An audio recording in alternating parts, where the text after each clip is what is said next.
Okay, they're here.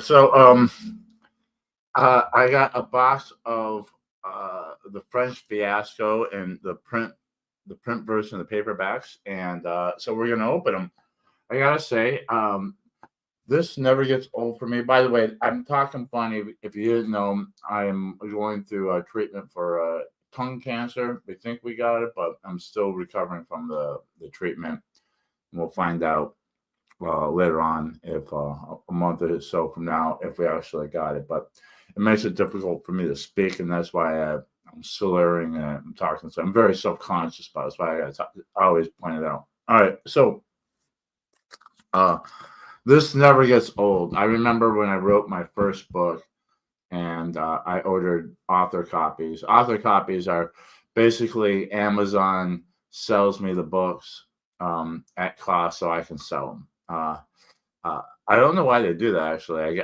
Because they might make some money off it, um, but and most of my sales, I'll say, come from Amazon itself. Like people buy books all over the world. I mean, I was looking the other day all the different countries in which I've sold books in over like 20 countries. I'll have to count, but there's a lot. I mean, like Mexico, Japan, Australia, Canada. The majority of the books I've sold have been U.S. and U.K.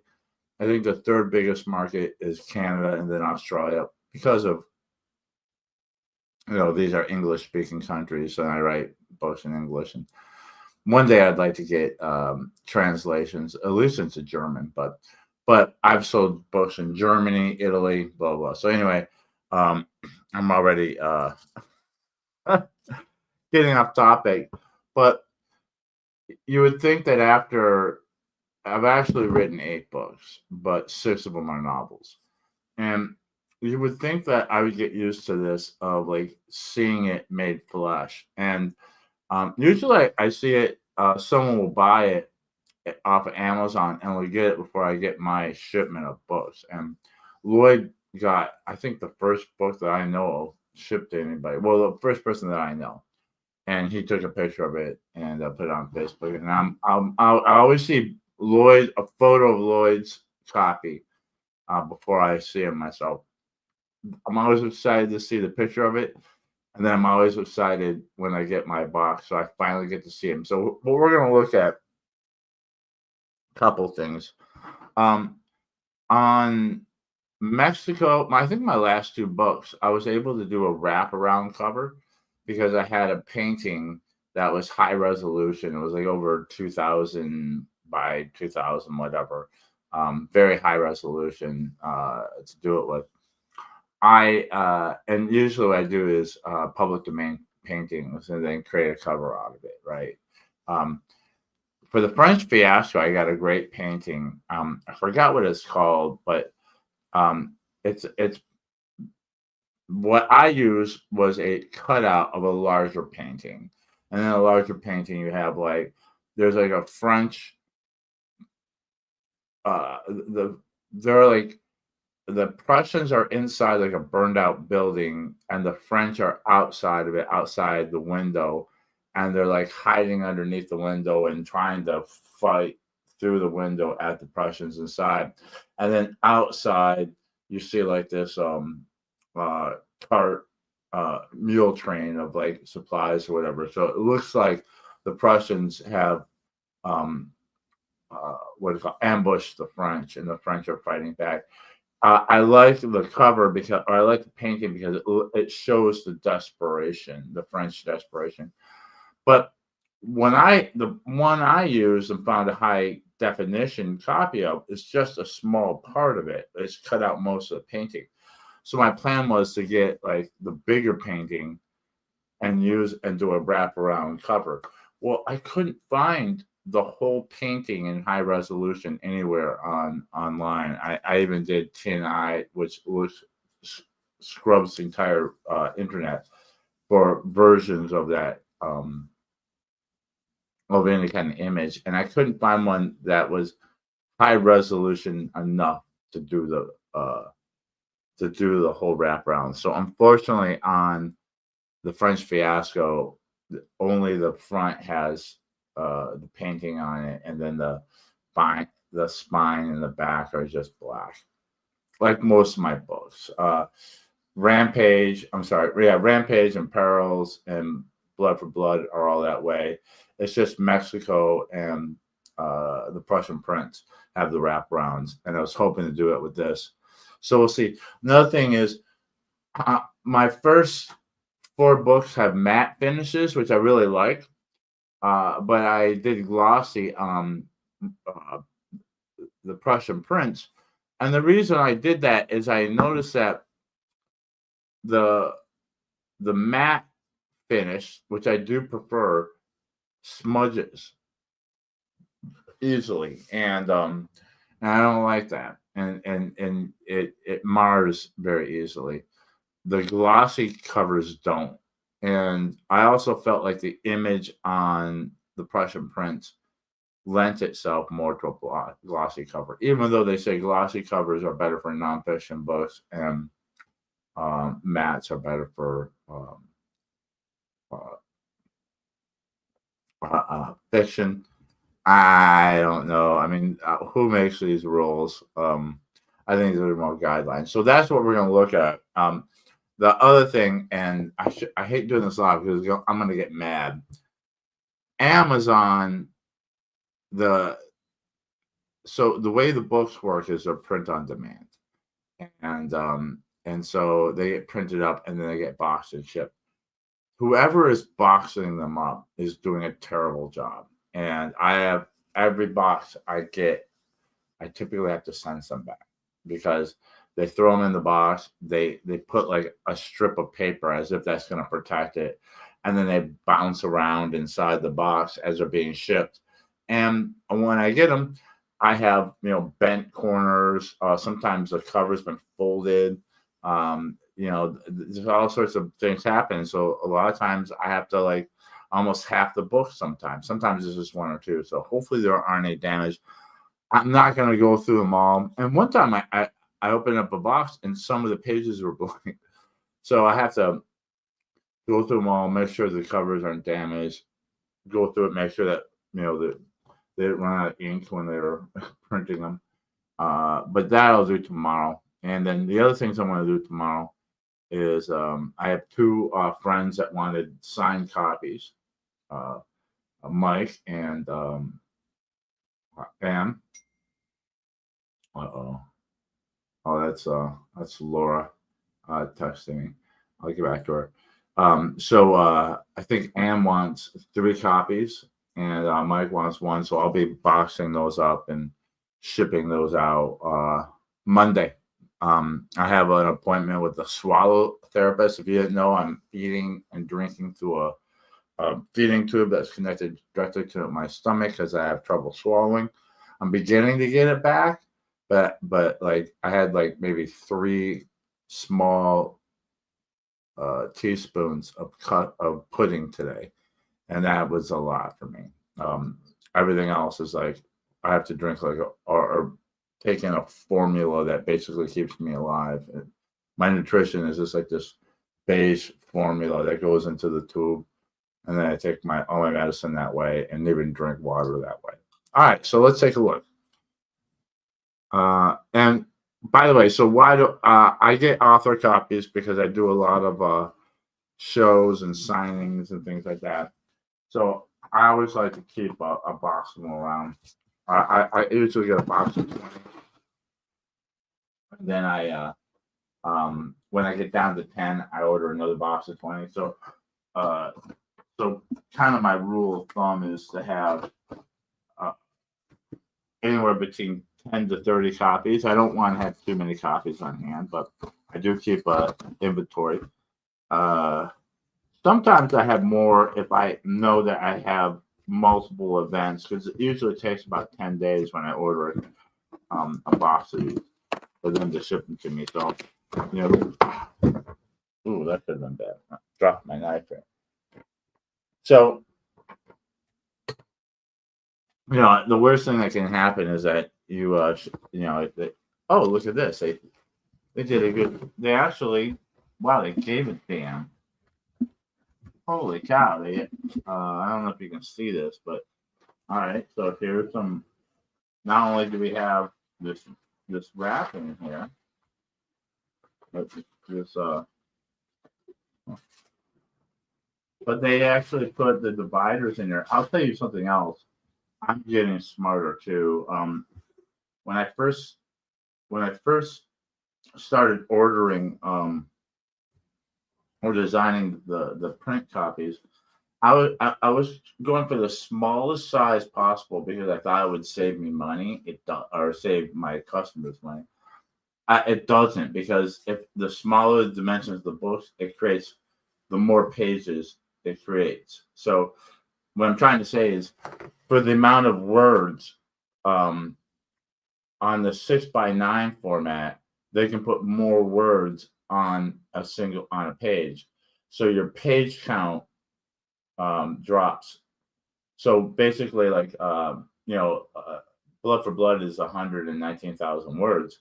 Well, so by the old format, which was like it was 7 point blah blah blah by 8 point, I can't remember the dimensions, or 5 point something something something. It turned out to be like 468 pages. And so Match My Love was 124,000 words. And when I tried to go with the same format, that book was going to be like $17, $18. So I switched to the 6x9 format for that. And that one, I dropped it down to like 300. And I think it dropped like 100 pages. So remember, the word count, whenever people say, how many pages is it? Don't think about pages, think about word count, because the amount of pages just depends on how many words you're putting on a page. But the true length of a book is the word count. So you have to keep that in mind. And I think I looked at, so these are 6x9. I looked at how, oh, it's beautiful. I don't mind the black back. It's not bad at all. You see, there's a picture of me right there, me and my beautiful girlfriend. And my alarm's going off. Hang on 1 second. Everything is going crazy. Where is it?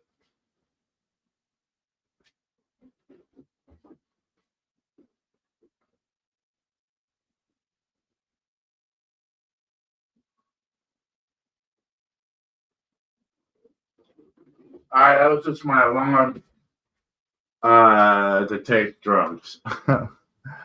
But anyway, what do you think? This is the glossy cover. One of the other things is by switching to the size or the dimensions. This is a more common, probably the most common 6x9, and glasses. I'm growing old here. Yeah.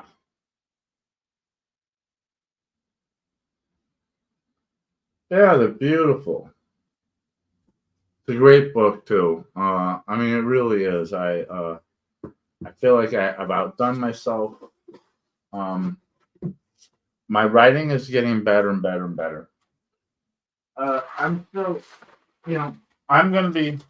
There's a story about a Chilean cellist who was 90 years old, and he was world renowned. And he was being interviewed, and the interviewer said, "Why do you still practice?" And the man said, "Because I'm making progress." And same with me, man. I'm gonna be. I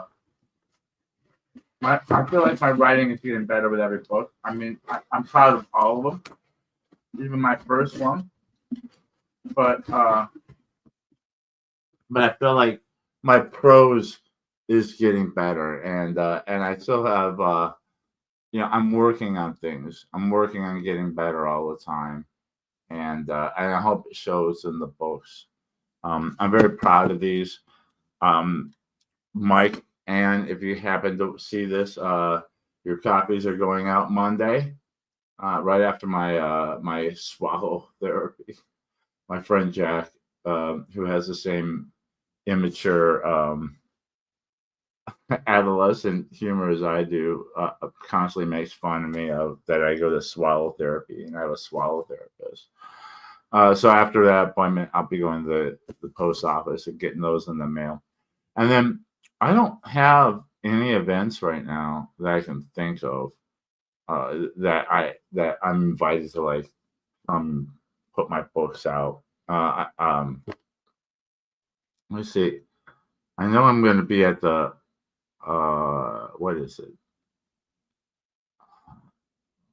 Look here. I'm going to be. I think in the fall I have something. I have a few things in the fall. I'm playing at Traveler's Rest, but I don't know if that's a. I guess I could kind of bring my books there. Where is that? Lost in Time. I'm doing. I am going to have a table at the White House Inn Museum. I think it's in the fall. It's called The Gathering. Oh yeah, September 20th. Yeah, so I'll be there.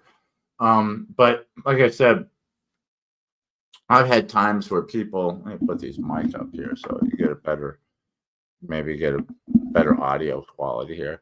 Every once in a while I get invited to something and it's short notice, and so you always want to keep, um, stock of. I always have copies of all 6 of my books, and it's funny. In person, quite often people buy the whole series. It started when I had just 2, and I had so many people would buy both, and then when I had 3, I was like, oh, and I give it like a little. I knock a few bucks off of each book the more I add on there.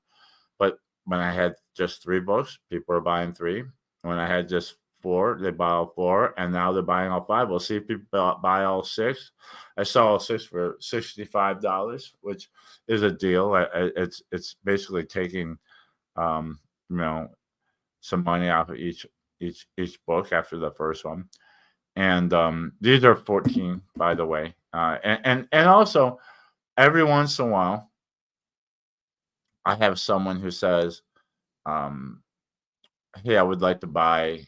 Usually I just hold on to them, and then if I do a show or a signing or whatever or a talk, I bring them with me and set them out on the table and put out a little display. And I have a little card charger so I can take people's credit cards and debit cards, and cash, of course. I keep like a roll of $1 bills and 5 so I can make change. But I have to make change less and less, it seems. But every once in a while, someone will say, "Hey, I want one of your books." And if they're local, if you live in Middle Tennessee and you want to meet me somewhere, to buy my books, yeah, I'll come meet you. We can set that up, or we do it by mail. And by mail, I charge the price of the book. Like this is 14 plus $3 for shipping, and the shipping is actually more than $3. But I don't want to. I'm willing to take some of the hit because I make. I'll be honest. I make more money when I sell directly a print book directly than if someone buys it on Amazon. However, um, I I still promote most of my sales on Amazon because I can't do the kind of volume. It's a lot of work to sell books directly, and I personally can't do the volume that Amazon does. So I don't really advertise it, or go out there. But if you want a signed copy and you're willing to pay, um, I was doing $3 for shipping and handling, and then I didn't want like $3 for every book, so I just say $3 plus an additional dollar for each book after that, and I eat the rest, which is fine. So if you're interested, send me a message. Probably the best way to get to me is through my uh, Facebook Messenger. That's probably where I get most of my messages. So there you have it. I got a box of them. They look beautiful. And what's next? Well, I am I'm working on researching and plotting out the uh, the Underground Railroad Ball, and that's going to be a lot of fun. I got some books, and I use AI. I won't ever let it write for me, of course. And it goes, "Would you like me to write?" No, don't write anything for me. Just answer questions. So I use AI to help me with research. I'll ask it questions about the era and time, and then I'll go look it up to make sure it's not pulling my leg because AI likes to lie a lot. But I was working with AI. It's getting better. Last night, asking about questions about Detroit in 1861 because that's where the ball. Basically, what I do is I tell it the plot, and I said I don't want you to do any of the all the questions on this thread is going to be about this story, and I tell it what the story is. I don't want you to write anything for me, but everything I ask is questions about the history around this. Um, yeah, Lloyd. Here, you've already. Um, where we go. It's a great feeling to get a box of your own books. Yeah, Lloyd, you're absolutely right, and I will say that.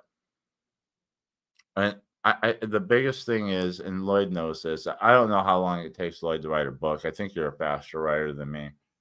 But you work on something for a year. Or that's I worked on this the French Fiasco for a year, and to finally hold it in your hand and see it made flesh. And I was a little earlier. I had mentioned you because you usually get a copy of it before I get a box, and so my first time I actually see it is when you put a picture up on Facebook, and that's always very exciting. And then to open it up and to hold one in my hand and just yeah, you worked on this thing, and now it's a real book that people will buy and will read. And by the way, I got my first rating on it, 4 stars. Okay, I mean I want five, but 4 stars from a stranger. Probably a good, honest assessment there. Hopefully, I get some fives, and I want to keep it between 4 and 5. Keep it from getting to 3 point something. You want it in the fours for the algorithm, but that's exciting. Sold a lot of them on Amazon, record breaking for me. I had 92 pre-orders, and I think we've sold about 110 of copies already. So that's already blown away all my um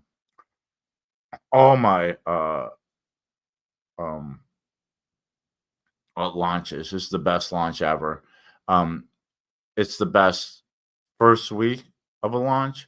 It's the best first month of a launch, and I think it it may be the best 5 months as well. Which my launches are 5 months long because that's how long my spreadsheet is. So I track my sales for about five. I compare all the books and the launches for the first 5 months.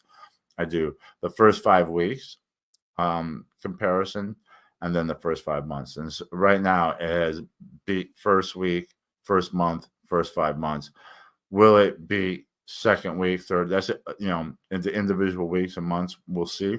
A lot of it has to do with advertising, but I will say the pre-order was fantastic. I think I got 16 pre-orders off of just organic, like just letting emailing my email list, letting people on Facebook know. Lloyd got one of them. I was one of them too. But then about 2 weeks out, I started spending money on Facebook, and I think some of my pre-orders may have come from the Amazon ads too, because I was running Amazon ads. Amazon ads, you can run those at a trickle, so I have those constantly going, but I don't ever spend a whole lot. I might spend 30 bucks a month on Amazon ads. I mean, if that, and usually about 20 bucks a month on Amazon ads. And that's running dozens and dozens on ads on several books. I usually run ads on Rampage on the River is book one of the series. So that one's there's always Amazon ads for that. Constant. every month. And then whatever book I have on 99¢, I run Amazon ads during that period. It's usually a week, 1 week in the US, 1 week in the UK. And, it might be at a loss because I'm selling the book for 99¢. This is the Kindle version, but or 99 pence in the UK. But my feeling is, and I see this happen all the time, especially when I'm running ads on Meta, that if I run ads on the interior book on sale, like let's say Blood for Blood is only 99¢, and people say, "Oh, this is book 3." Well, I'll just buy the whole series, and it happens all the time. It's amazing how often people just, and I think at least in my genre, readers really like series. I write historical, military, and action adventure fiction that's closely tied to real history. And I don't know, every genre kind of works a little different. My genre readers love a series. So if they find a series that they can dig into, they'll read the whole series. And then find another series to get into.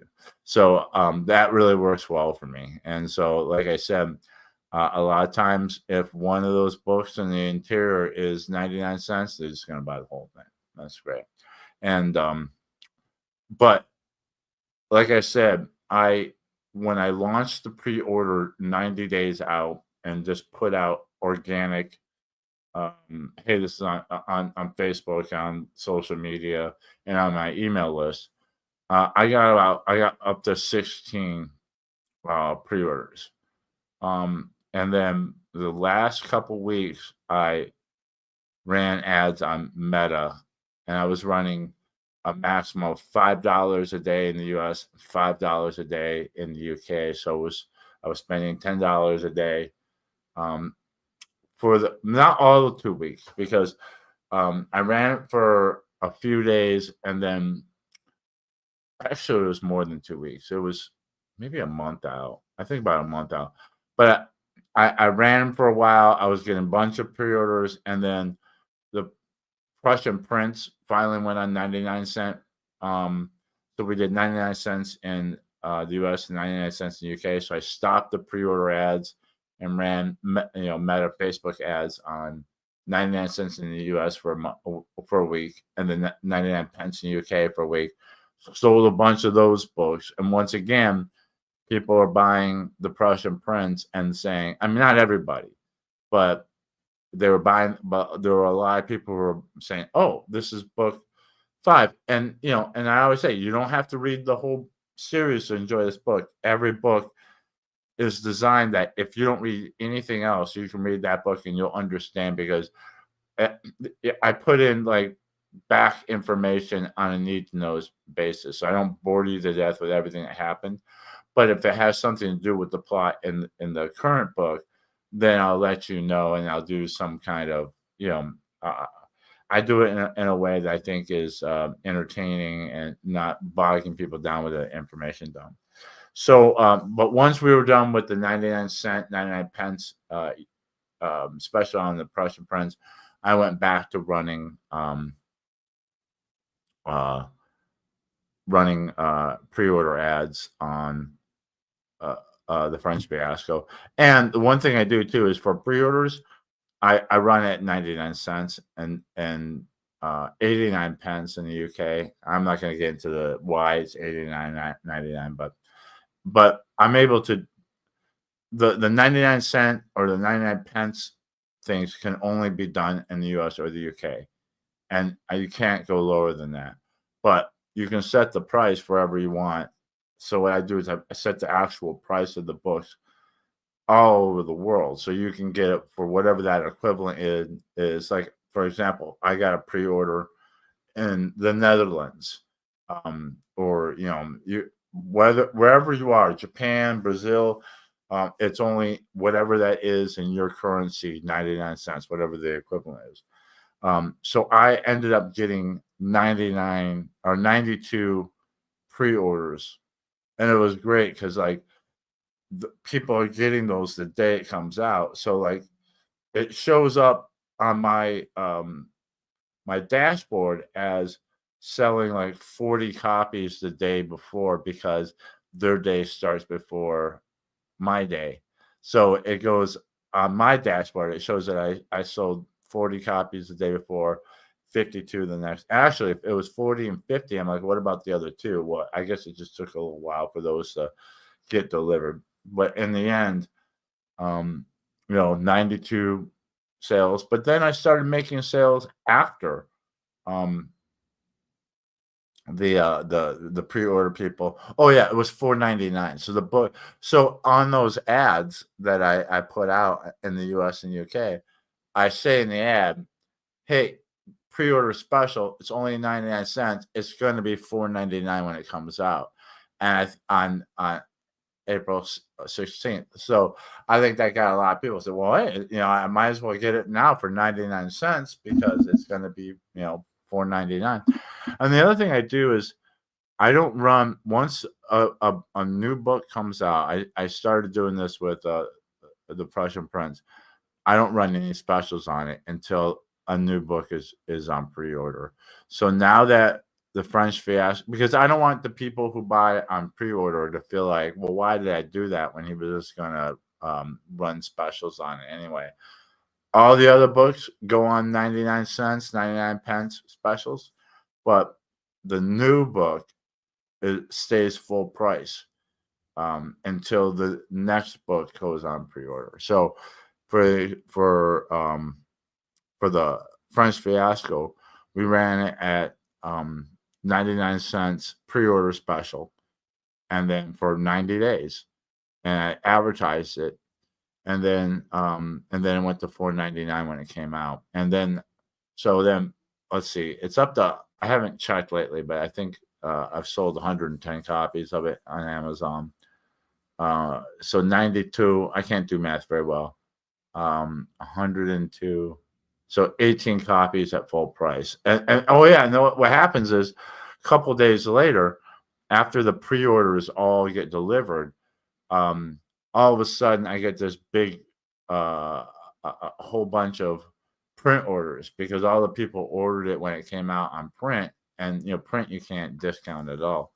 That I don't get, those royalties don't show up on my dashboard until they get shipped, so they get sent out.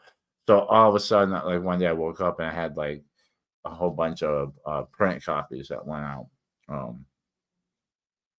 So anyway, now that it's out, the French Fiasco will be at the Kindle version will be $4.99 until Black James goes on pre-order, and that's going to be a while because I am going to write the Underground Railroad Ball, which is only going to be available. It's going to be an ebook exclusive to my mailing list, and free. So get on my mailing list. It's down in the description below.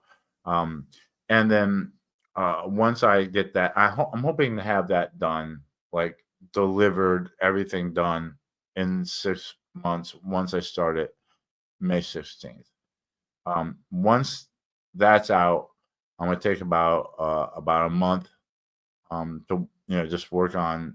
Once a book comes out, I usually take about a month to kind of like make sure everything's right and do all sorts of housekeeping kind of things, do some research, and then start. And then I have to. My rule is I have to start writing the next project a month later. So once the Underground Railroad bulk is delivered to the email list, and I'm thinking about maybe making a print copy.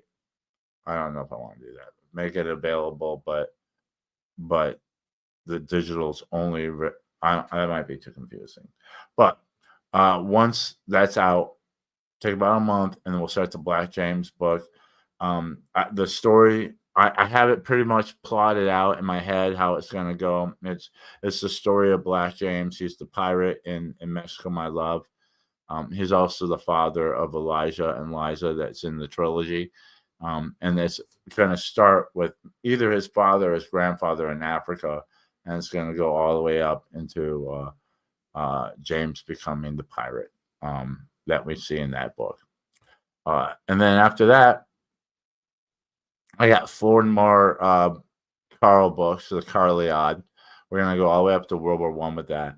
I have the basic plot of each of those books. I have a file for each one, and I have a page written of all the things I want in that book and notes.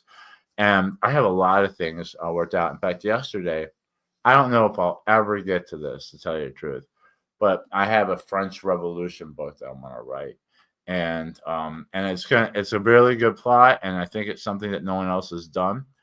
And yesterday, I sat down and basically plotted it out, like everything that happens in the book. Did some historical research and make sure my dates line up with and this might be a series, but there's so many things I want to do because once I finish the Carliad, I have an idea of a pre-World War II Germany book. That's more of a political intrigue. It'll be like the rise of the Nazis and the communists in Berlin as they're both vying. Because a lot of people don't know this, that in between the wars, there was first of all, at the end of World War One, there was a failed communist revolution in Germany that failed, and after that, there were communists and socialist parties trying to vie for power as the conservative sides and the moderates and whatever. And in the mix of all this came the Nazis. And so I have an idea of a kind of a political intrigue that will happen before World War II. The way I came up with an end to it, and the end is actually before the war, but it's going to be pretty cool. I'll just say this: Night of the Long Knives is the marquee battle in this. I don't know if I'm going to do that. I'll be honest, when I'm done with the Carliad, I'm going to allow myself to go. I'm not making any decisions for that. Black James could be a book one of its own series. We'll see if everybody loves it. That's great, and then I'll write more of it. Or if no, then it'll just be a one-up book. I have an idea for an American Revolution book, and once again, I think it's an angle that no one has ever taken. I have an idea for a Haitian book, a Haitian Revolution book, which I think is going to be spectacular. The Haitian Revolution is wild. There are so many different factions because on the island you have the big whites and the little whites, and the big whites are the rich, the very wealthy white plantation owners. The little whites are the kind of like the blue collar white, labor class white people on the island. You have black slaves, and then you have free mulattoes who also own slaves. And all this quadrant, all 4 of them hate each other and line up and oppose each other in different ways. It's a mosh pit. At the same time, you have France trying to regain control of the island because it was a French colony, Saint-Domingue it was called before it was renamed Haiti, or Haiti, as they say in Haiti. You have the Spanish who are in control of the other side of the island, which is now San Domingo, wanting to seize control of the French side, right? You have the British British and American opportunists trying to come in there and seize the island because Saint-Domingue, which is now Haiti, was the highest, the richest colony in the entire New World. That more money was coming at this time coming out of Saint-Domingue, Haiti, than any other colony. It was the most lucrative. They were making sugar, and so everybody is fighting for this. You got You have four nations. You got four different ethnic. Well, yeah, I mean ethnic and social economic classes all fighting each other. It's great. You have great historical characters like uh, Papa Trousseau, who was the leader of the Haitian Revolution, who really was a great man and wanted a Haiti um, that was for everybody. He wanted the whites. He didn't want to get rid of the whites. He wanted the whites and the blacks and the mulattoes and the little whites to all be equal and get along with each other. You got um, Desailly, who was like one of his generals who became the leader after Trousseau was captured and taken to France and died in a prison. Desailly is the one who ordered the massacre of all whites on the island. You have while many of the whites were butchered, they were chopped up with machetes. You had ex-slaves hiding whites from the massacre and saving them. Yeah, it's. I have the history itself is fantastic, and then I have a story that I want to write that is going to fit into the story. That's a book I want to write, and then this is what I did yesterday. I plotted out. There's a French Revolution book I want to write. I don't want to tell too much about it, but it's from a different angle. Most of it is usually British. In English we get mostly from the English, the British experience in that war. I'm going to come at a different angle. I'll talk about it later if I get close to it. And then there's also, and that could be a series, but I plotted out what would be the first book, which would be the beginning of the revolution all the way up to the execution of Marie Antoinette, and that would be book one. And then if I'm in the mood and it goes well, I might write a series that goes. Basically, it's gonna be a story about a Frenchman. It's gonna be the man. So like, uh, the Sharp. I'm sorry, Bernard Cornwell is like the king of historical fiction. Writes about Sharp, who's a British soldier. I'm writing about a anti-revolutionary, like a counter-revolutionary, who's fighting against the revolution, but he's French. But if that takes off, I'm going to continue that story. Maybe I'll have to Waterloo. We'll see. We'll see. But it's at least going to be one book.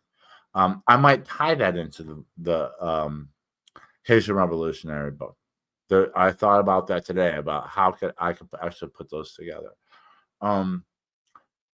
The other idea I have is I want to write, once again, a series about a Polish winged hussar, or to put something in the late 1400s. And the idea would be about a Polish boy who is sent off to be a Janissary slave as a child. And this is what happened. So the Ottoman Empire controlled much of Eastern Europe. And one of the things that people had to do was to give one of their sons to the empire. And these sons would become part of the Janissary army. The Janissaries were slaves. It was a slave army. So every soldier in the army was a slave.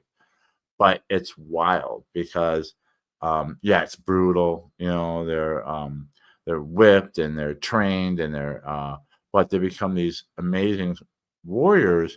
But not only that, it's a meritocracy. So you're a slave, but you can rise up into the ranks and become generals, warlords. Some of these guys end up becoming governors of conquered regions. And so I thought it would be a really interesting story to write about a Polish boy who his father gives him away as tribute. And the first book would actually be one while he's still a child, but I have an idea. But then write a whole series where he eventually becomes one of the famous winged Okay, that was Laura. I'll get back to her. Um, uh, what was I going to say? Yeah. So, and that could be a series. But that's so far into the future. And the big thing is that I, it's going to take me several years to do this, but I want to finish the Carlead, which is the story of Carl, who's the main character of my series. Um, and like I said, after I write Black James, I got 4 more books with him, and that's the rate I'm writing right now. That's 4 years, so it might be plus Black James, so it could be a while before I write any of these books. And then Lloyd uh, likes this idea. I have an idea for a crime novel that takes place in the 70s of Detroit, so far out from everything else I'm writing, but I might do that. I might mix it in somewhere. We'll see. But anyway, I'm gonna leave it at that. I will talk to you later. I love you guys, and if you're, I'll tell you this, and I say it all the time. First of all, if you're a reader, keep writing. Yeah, Lloyd says, yes, Detroit Detective. Yeah, Lloyd's on a crime kick himself. I think he's writing a detective, kind of a paranormal. Lloyd, are you writing a paranormal detective novel? By the way, those are really popular, and if you market that right, that could be a really good book, one of a series that. Yeah, okay. Lloyd says I'm writing it right now. We should talk, man. You and I should talk more often, just to be sounding boards for each other. I think that may be a really good uh, a, a really good genre that my understanding can be very lucrative, and so I think if you market it right, and I have some ideas about the mail-in bill stuff. Only if you want to hear it. You might not want. Well, I think a good idea, but just how to frame it and market it. That and Malcolm's Bridge, which I'm a big fan of. Malcolm's Bridge, written by Lloyd. I recommend it. It's a great book. Um, I think it could be marketed different, and same with Mail Bill. In fact, I have an idea that I would almost rewrite Mail Bill, which I know you don't want to do that, but I think you could, instead of rewriting Mail Bill, you could do the version as a different book, that I'm thinking that would that would place it in a place that it would maybe make more money, and get a lot more attention. But we can talk about that off camera, unless you're like, no, screw you, I don't want to hear it. And that's fine. But it's just my ideas. You might actually really like it though. Anyway, if you're a writer like me or Lloyd, keep writing. If you're a reader like me and Lloyd, keep reading. In fact, if you're a writer, you better be reading. I'm reading Harry Sidebottom's. Only Laura pointed out that name can be taken kind of funny, but Harry Sidebottom is a really well known, well established, successful British writer. I'm friends with him on Facebook. He's always very sweet. Like if I s- if I write a comment or something like that, he responds to me, calls me by my name, knows that I'm a writer, and he's a big shot. And I put him on my list of I have a list of novels I want to read. I think it's about 28 novels deep, and two guys that I interact with that I know in the literary circles that are big, well known, successful authors are Griff Husker and Harry Sidebottom, and both of them are very kind to me in social media. And so I made it a point to read their books, and I read Griff Husker's Saxon Dawn. It's the start of a series, and I enjoyed it. It was like a post-Roman story about a Britannic warrior who's fighting against the Anglo-Saxon invasion of Britain in the 500s. And that was good. And then I started reading Harry Sidebottom's, and I did a review of that.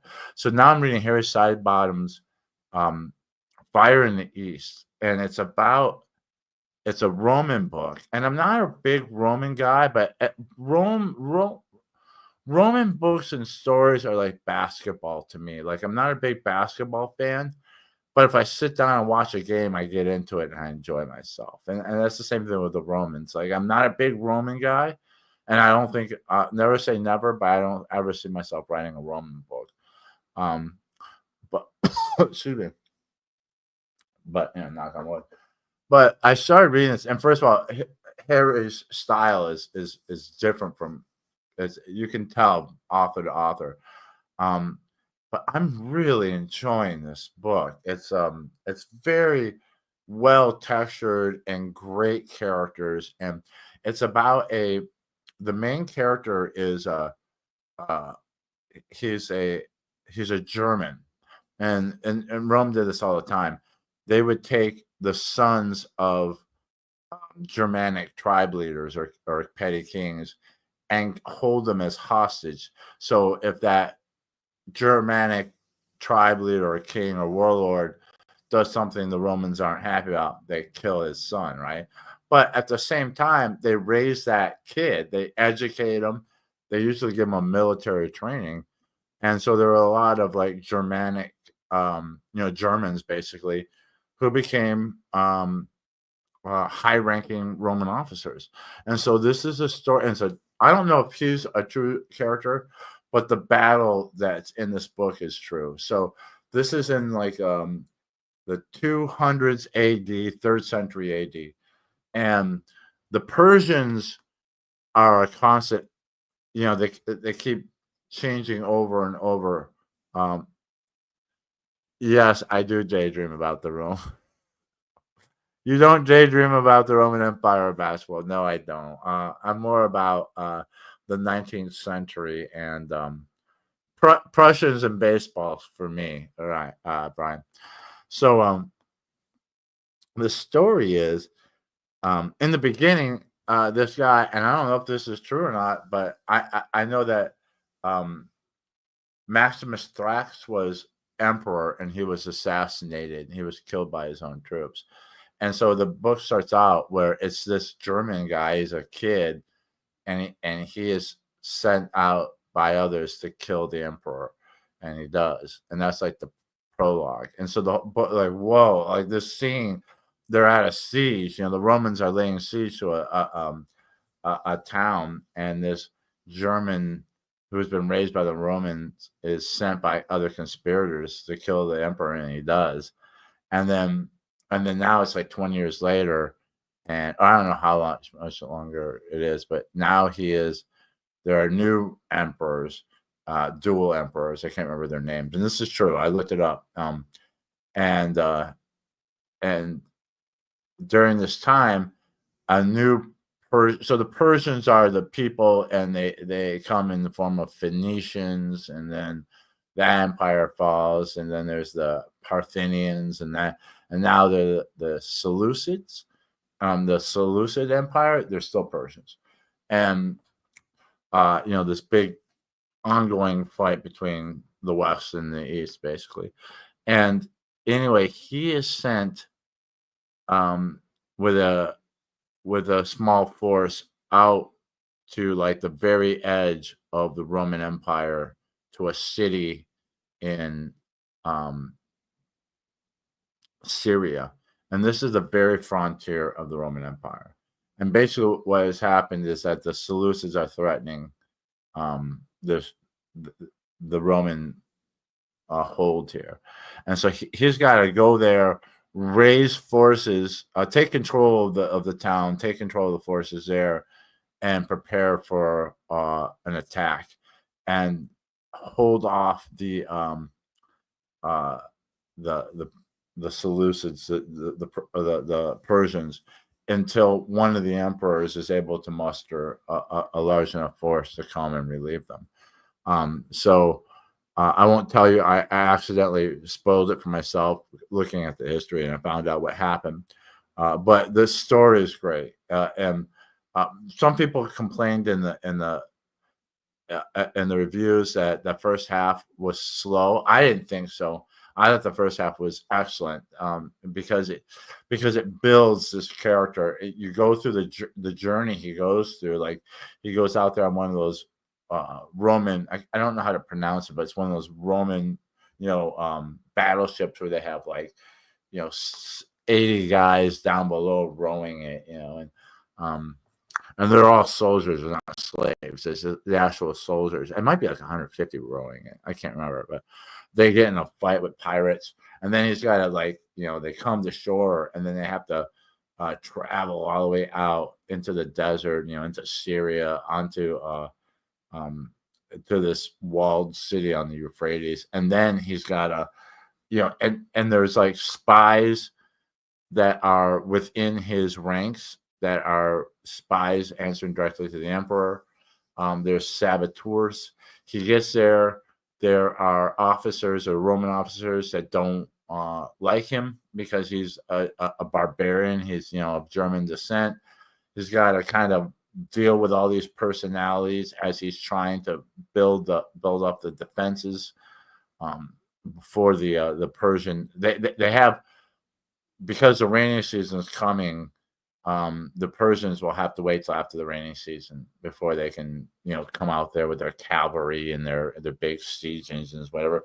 So the second half, I mean, literally, like when I read because I read on Kindle, I don't have pages numbers, I have percentage. So literally, like right at 50% is the beginning of the Persians and the siege, and it is just intense, lots of battles.